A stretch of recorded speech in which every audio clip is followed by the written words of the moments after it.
اللہ اللہ اللہ۔ حضرت عمر فاروق فرماتے ہیں ان کے انتقال کو 3 دن ہوئے تھے، میں مسجد نبوی میں بیٹھا تھا، 2-3 چھوٹی چھوٹی بچیاں آ گئی، کہنے لگی چاچا آپ خلیفہ بنے ہو؟ میں نے کہا پتر میں بناؤں، تو کہنے لگی چلیں پھر عصر کے بعد ابو بکر صدیق ہمارے گھر جاتے تھے۔ میں نے کہا پتر آپ کے گھر کیا ہے؟ کہنے لگی ابا فوت ہو گئے، بھائی کوئی نہیں، ہم نے نا بکریاں رکھی ہوئی ہیں، وہ روز عصر کے بعد آتے تھے، بکریوں کا دودھ دھو کے ہمیں دے جاتے تھے، کچھ پی لیتی تھی، کچھ بیچ کے گزارا کر لیتی تھی۔ 3 دن ہو گئے، میری ماں روتی ہے، بہنیں روتی ہیں، کون آئے گا؟ چاچا چلو گے؟ تو حضرت عمر کی تو داڑھی بھر گئی آنسوں سے، چادر اٹھا کے کندھے پہ رکھی، بیٹیاں آگے آگے، عمر پیچھے پیچھے۔ ایک صحابی رستے میں ملے، عمر کہاں جا رہے ہو روتے ہوئے؟ عمر اور روئے، کہنے لگے یار کیا بتاؤں، ابو بکر صدیق رستہ بڑا مشکل کر گیا میرے، اس کے رستوں پہ چلنا اتنا کٹھن ہے، اتنا مشکل ہے۔ بھئی کچھ ضروری ہے کہ 2 لاکھ روپے کسی کو دیں گے تو خدمت ہوگی؟ تو کسی کا آٹا ہی پسوا دے، جا کسی کو جا کے شہر سے دوائی لا کے دے دے، کوئی تو ڈیوٹی کرنا، یہ ہمیں حضرت ابو بکر صدیق نے سکھایا۔ تو کچھ نہیں کر سکتا تو مسجد میں جھاڑو تو دینا، میرے بھائی کچھ تو۔ آپ اس محفل کا مہمان خصوصی کون ہے؟ میں تو آیا ہوں، چلا جاؤں گا۔ اس محفل کا مہمان خصوصی وہ ہے جس نے محفل سے پہلے یہاں جھاڑو دیا، جس نے یہاں دریاں بچھائیں، اس کی فوٹو بھی نہیں آنی بچاری، وہ شاید پیچھے رہے، بڑے خاص لوگ، کیمرے کی آنکھ انہیں دیکھے نہ دیکھے، رب رسول انہیں دیکھتے، اللہ رسول کی یہ نگاہ کرم میں رہتے۔ حضرت ابو بکر صدیق رضی اللہ تعالیٰ عنہ نے نیکی کے، خیر کے اہداف طے کیے، اس ہدف پر انہوں نے زندگی گزاری۔ تیسری بات، انہوں نے نا اپنا مال خرچ کیا اسلام کے لیے، اپنا کمایا ہوا مال خرچ کرنا خاصا مشکل کام ہے، آسان نہیں ہوتا، اور اگر آپ نے جائز طریقے سے مشقت کے ساتھ پیسہ کمایا تو خاصا مشکل لگتا ہے اس کو خرچ کرنا۔ حضرت ابو بکر صدیق رضی اللہ تعالیٰ عنہ نے مال خرچ کیا، اور کس طرح خرچ کیا کہ جب حضور نے اشارہ کیا، جب اشارہ کیا، مسجد نبی بننے کی بات آئی تب بھی خرچ کیا، جہاد کی بات آئی تب بھی خرچ کیا، حالات اوپر نیچے ہوتے رہتے ہیں۔ جنگ میں حضور نے اعلان کیا تو حالات کچھ زیادہ مؤثر نہیں تھے صدیق اکبر کے، تو حضرت عمر کہتے ہیں اس دن میں نے سوچا آج میں نے آگے گزارنا، تو میں آدھا مال لے آیا گھر سے۔ کتنا؟ زکوٰۃ کتنے فیصد ہے؟ بول کے بتائیں، جوان کیوں نہیں بولتے؟ کتنے فیصد؟ زکوٰۃ 2.5% ہے، 2.5%، 100 میں سے 2.5 روپے۔ حضرت عمر کتنے لے آئے؟ 50 روپے 100 میں سے۔ یہ بڑا مشکل کام ہے، 2.5% دیتے ہیں تو لوگ کئی حساب کرتے ہیں، اور 50% یعنی آدھے پیسوں کو تھوڑا نہ سمجھیں آپ۔ حضرت عمر بہت زیادہ پیسے لے کے آئے، 50%، گھر کی ہر شے آدھی کر کے لے آئے، اور آپ فرماتے ہیں میرے حالات بڑے اچھے تھے ان دنوں، اور ابو بکر صدیق کے معاملات کا مجھے پتہ تھا، تو میرے دل میں خیال آیا کہ آج نہ میں نے ابو بکر سے آگے گزر جانا۔ کہتے ہیں جا کے میں نے مال رکھا، اتنی دیر میں صدیق اکبر بھی آ گئے۔ کہتے ہیں جواب تو چلو جو ہونے تھے وہ ہونے ہی تھے، حضور نے جو دونوں سے سوال پوچھے نا، ان سوال ہی بڑے انفرادی تھے۔ مجھ سے حضور نے پوچھا کیا لے کے آئے ہو؟ ادھر دیکھو جوانوں، کیا لے کے آئے ہو؟ میں نے عرض کی حضور آدھا۔ مجھ سے پوچھا کیا لے کے آئے ہو؟ میں نے کہا حضور آدھا لے آیا ہوں۔ پھر غور کرنا، پوچھا کیا لائے ہو؟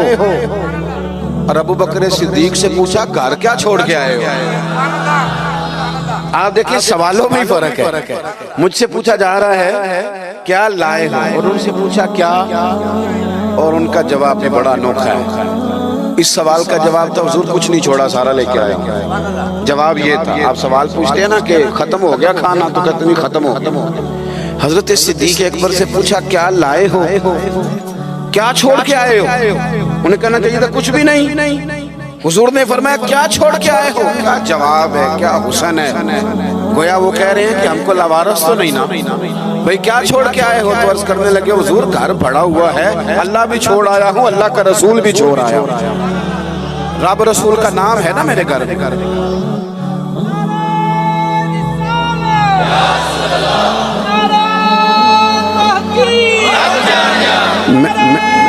سنے فرماتے میں نا اللہ اور اس کے رسول، او بھائی ہمارے گھروں میں سارا کچھ ہے آج کل، اللہ رسول کا نام نہیں، معاذ اللہ۔ وہ کیا کہہ رہے تھے؟ جھاڑو پھیر کے ہر شے لے آیا، پر گھر میں اللہ رسول کا نام، اللہ رسول کا ذکر میرے گھر میں ہے۔ تو آپ نے کبھی کسی کتاب میں یہ پڑھا ہے یا کسی عالم نے بتایا ہے کہ اس کے بعد حضرت صدیق اکبر معاذ اللہ کنگال ہو گئے؟ وہ تو پھر مالا مال تھے، اس کے بعد بھی کئی دفعہ دیا۔ وہ سبق بتا رہے ہیں، سبق ہمیں کہ رب رسول کے نام پہ سارا کچھ بھی لٹا دو گے نا تو گھر میں اللہ رسول کا نام ہونا چاہیے، بڑی برکتیں اللہ عطا فرمائے۔ ہم نے نا دولت تجوریوں میں بھر کے رکھی ہے، جو اصل دولت تھی اللہ رسول کا ذکر، اس سے ہم تھوڑے سے پیچھے۔ اب حدیث پاک سنیں، ہر بندہ حضرت صدیق اکبر کی عظمت بیان کرے گا اپنے علم کے مطابق، فہم کے مطابق، لیکن ان کی شان تک کون پہنچ سکتا ہے؟ حضرت ابوبکر صدیق رضی اللہ تعالیٰ عنہ کی شان میں بڑی حدیثیں ہیں، لیکن میں اس حدیث پہ آ کے ٹھہر جاتا ہوں، طبیعت جم جاتی ہے کہ یار یہ کیا معاملہ ہے؟ نبی پاک علیہ السلام نے فرمایا لوگو میرے پاس جس کے بھی پیسے آئے نا میں نے امانت سمجھ کے خرچ کیا، لیکن جب ابوبکر صدیق کے پیسے آئے میں نے اپنے سمجھ کے خرچ کیا، اپنے سمجھ، فکر کوئی نہیں، جہاں مرضی لگا، اپنے سمجھ کے خرچ کیا۔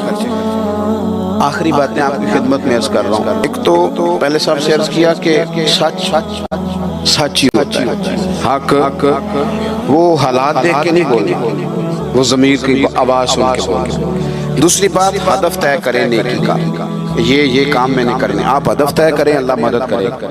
تیسری بات میرے عزیز، حضرت ابوبکر صدیق نے مال خرچ کیا۔ مال جو ہے نا، نبی پاک علیہ السلام نے فرمایا، اعلیٰ حضرت نے فتاوی رضویہ میں حدیث لکھی ہے کہ آخری دور میں دین کا کام بھی درہم و دینار سے ہوگا، پیسوں سے کام ہوگا۔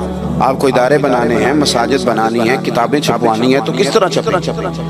اپنا مال اور ہم نے یہ ذمہ دے دیا امیروں کو کہ امیر خرچ کریں گے، حالانکہ ہم نے وہ حدیثیں نہیں پڑھی کہ ایک صحابی کلو کھجورے لے کے آ گئے اور مسجد نبوی میں مال کا ڈھیر لگا ہوا تھا، تو حضور نے فرمایا یہ کلو کھجورے نا سارے مال کے اوپر بکھیر دو، جتنا سب کو ثواب ملے گا اتنا اس 1 کلو والے کو ملے گا۔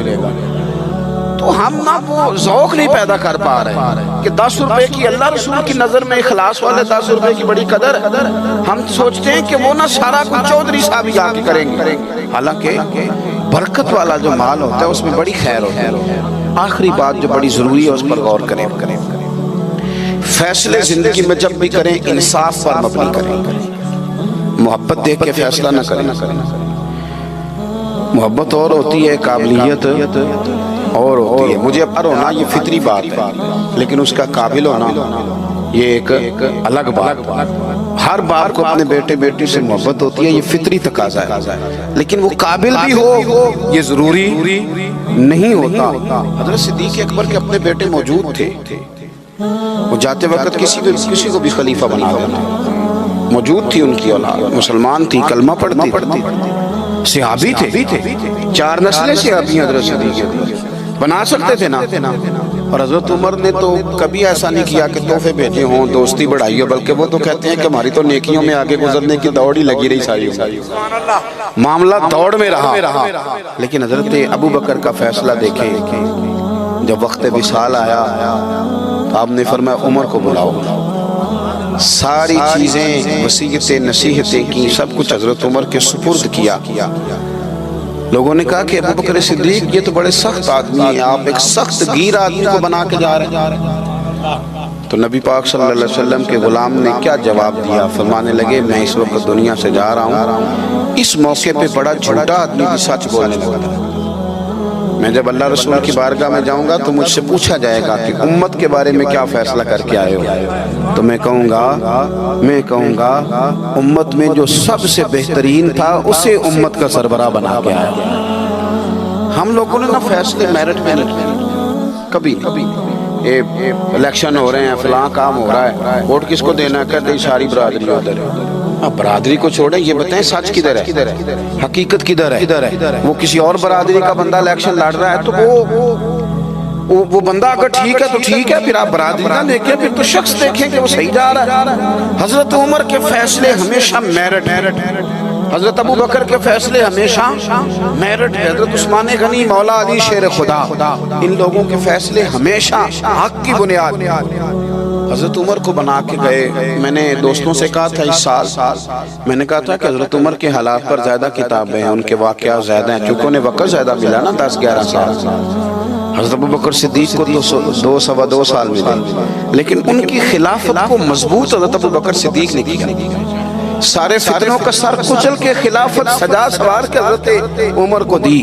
اب یہ جو حضرت عمر نے اتنی پھیلا دی خلافت اور اتنا بڑا کام کر دیا دین کے لیے کہ 24 لاکھ مربع میل پہ پھیل گیا سارا کچھ, تو حضرت سیدہ عائشہ صدیقہ رضی اللہ تعالیٰ عنہ کہتی میری گود میں سر تھا مدینے والے حبیب کا, اور آسمان پہ ستارے نور بھرے چمک رہے تھے. میں نے عرض کی حضور آسمان کے ستاروں کے برابر بھی کسی کی نیکیاں ہیں. اب حضرت عائشہ کا عقیدہ بھی سمجھے, انہیں پتہ ہے کہ نبی کریم کو پتہ ہے کہ آسمان پہ ستارے گرے, اور کوئی امتی چھپ کے بھی نیکی کرے تو حضرت عائشہ جانتی ہیں کہ اس نیکی کو بھی مدینے والے جانتے ہیں. کہا کسی کی اتنی نیکیاں بھی ہیں جتنے آسمان پہ ستارے ہیں, تو حضور نے فرمایا ہے نا. حضرت عائشہ بڑے تجسس میں تھی, خیال تھا شاید میرے والد کا نام لے. کس کی؟ تو حضور نے فرمایا فاروق اعظم. بیٹیوں کا باپ سے پیار, تو کہتے میں نے فوراً عرض کی حضور میرے والد کا کیا حال ہے, ان کا بھی تو عالم بتائیں نا.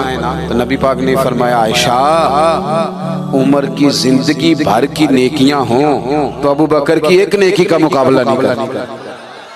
اب بات کو سمجھے کہ کتنا مضبوط ہے وہ شخص, کتنا مضبوط ہے کہ حضرت فاروق اعظم رضی اللہ تعالیٰ عنہ کے خیر کے کاموں میں درجہ جناب صدیق اکبر کا زیادہ ہے. ہدف طے کریں, مہربانی کریں زندگی کو ضائع نہ کریں. لمحات بڑے ضائع ہو گئے, اور ثابت کرنے کی بھی کوشش نہ کریں کہ ہم صحیح چل رہے ہیں. آپ چلتے رہیں, وقت خود بخود ثابت کر دے گا. وقت ثابت کر دیا کرتا ہے کہ جناب یوسف بے گناہ بھی ہیں اور سچے بھی ہیں, اور وقت ثابت کر دیا کرتا ہے کہ وہ مصر کے جیل خانے کے نہیں, مصر کے تخت کے وارث ہیں. تو آپ کام کریں, کوشش کریں, دین کے لیے آگے بڑھیں. آپ لوگوں کی فلاح کے لیے, وطن کی فلاح کے لیے حضرت صدیق اکبر رضی اللہ تعالیٰ عنہ نے ہمیں کہا کہ ڈھونڈ کے نیکی کرو, جو تم سے ممکن ہو سکے وہ خیر کا کام کرو. دعا کرتا ہوں جو میں نے کہا ہے اللہ اسے قبول فرمائے. آپ لوگ بیٹھے جی, کس نے اٹھایا؟ تشریف رکھیے. اور جہاں ہم گفتگو کے دوران بھول گئے اللہ ہمیں معاف کرے. محفلیں ہوتی ہیں نظریات کی, سرکار کے نام کی, شخصیات کی نہیں ہوتی. یہ محفل میرے نام کی نہیں, حضرت صدیق اکبر کے نام کی. تو میں نے جیسے عرض کیا کہ مسافر ہیں,